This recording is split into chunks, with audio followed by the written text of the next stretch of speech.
அமைதியான ஒரு காடு. இயற்கை சுவாசிக்கும் அந்த இடத்தில் ஒரு சின்ன குரங்கு மகிழ்ச்சியாக வாழ்ந்தது. ஆனா ஒரு நொடியில் எல்லாம் மாறிப்போச்சு. ஒரு கொடிய அம்பு அதன் வாழ்க்கையை காயப்படுத்தியது. வலி, பயம், தனிமை, யாருமில்லை, உதவ யாரும் வரவில்லை. அந்த நேரத்தில் மரங்களின் நடுவில் ஒரு ஒளி தோன்றியது. அவன் மரவேதன், இயற்கையின் காவலன். அவன் கையை நீட்டினான். பயம் இருந்த குரங்கு மெதுவாக நம்ப ஆரம்பிச்சது.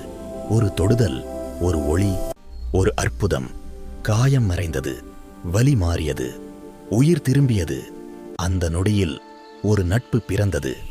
இப்போ அந்த குரங்கு தனியாக இல்லை, அதன் பின்னால் ஒரு சக்தி இருக்கிறது. மரவேதன் வந்துவிட்டான். இனி இந்த காடு பாதுகாப்பில் இதுதான் தொடக்கம், ஒரு போராட்டத்தின் தொடக்கம்.